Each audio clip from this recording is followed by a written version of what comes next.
I hope that he calls into something like 5x or ace 3 or pocket 7s or whatever. I think the river is probably pretty thin.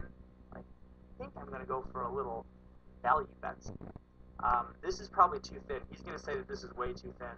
Um, bottom left, I am bottom left. I am value betting the king jack after it goes, or the king nine after the flop goes check back, and I'm just basically just trying to get money out of his.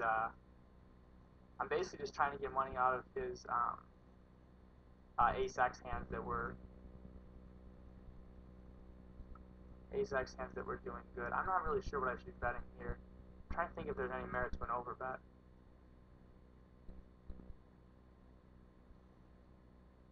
I just feel like he's probably not going to be calling no matter what.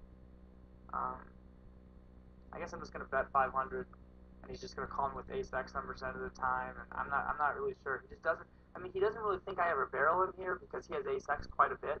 But I guess hopefully I coolered him in some way, or he, or some. I just don't. I'm just hoping that he thinks that we were just talking about earlier in the week about how when you bluff a lot, or when you start getting good hands, like I just had a good hand in the bottom right, I got paid off with the second pair, and then you start getting good hands and stuff like that, then I think it's a spot where you should be bluffing a lot too. So maybe he thinks that I'm bluffing a lot also. Top right, backdoor straight, backdoor flush draws, and also ace high. He's going to be c-betting with air enough, and also he's going to be betting his straight draws and then betting them again. And so I'm just going to call twice. Especially, if I turn a blank three, do I call again? I don't know. It's a good question. Sometimes I do, sometimes I don't. But as you saw that I've been barreling off of these boards, I assume that he's doing the same thing to me. So it's gonna be it's heads of poker isn't that easy.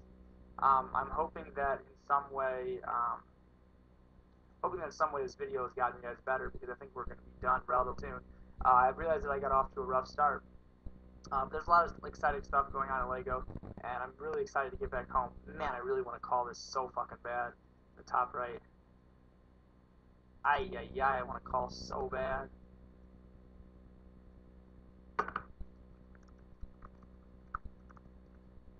Um, top left. I'm going to straighten the bottom left. Bottom right, not that good of a hand. I'm going to check back top left. I don't think he's folding too much. I guess I could have probably gone for full like ace 6 and pocket 4s. I probably should have just returned. But I also thought that I think that his adjustment is that he's going to start slow playing versus me. So if he's slow playing versus me, he's got some 10x's.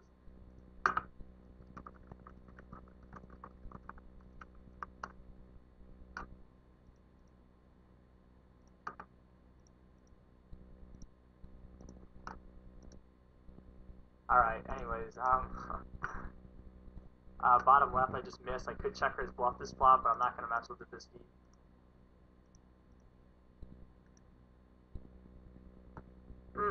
Big hand in top left, obviously.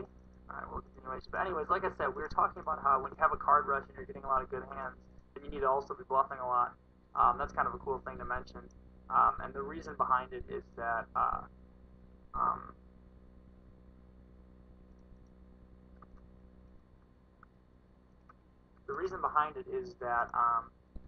obviously when you're going to get more credit on stuff, and it's just going to be there's going to be a ton of leveling and whatnot.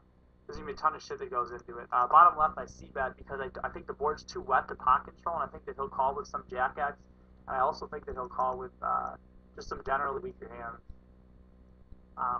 As far as like ace X and 10x and this random stuff he can call with. Alright, so I'm going to fold queen out of position even though I would defend it sometimes, and I'm going to fold this hand, I'm going to sit out, and this top right hand is going to be the last hand, and it should be an interesting one, it looks like. I will obviously defend the check raise. I don't really see much merit to 3-betting. I'm going to fold like a little pussy on the bottom left because whatever. Alright, so now it's important. This is actually going to be an interesting hand to go into. It's important to note that our hand doesn't really change because he knows, okay, he could have had 4s and 6s and we could have made a better hand, obviously.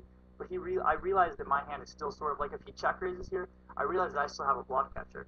He could have been check raising white to do something. Basically, I check bet the turn because I want to get some sort of random check bet or check raise, check bet river bluffs on the river, and also when I bet the turn, he just doesn't really think that I ever have nothing when I bet the turn. I mean, once the jack turns, I don't bet the turn because I just can't ever have anything. I mean, obviously a bet is like standard, and I'm charging straight draws and whatnot, but I like to check it back sometimes. All right, so that's going to be it for this video. I hope you guys enjoyed it.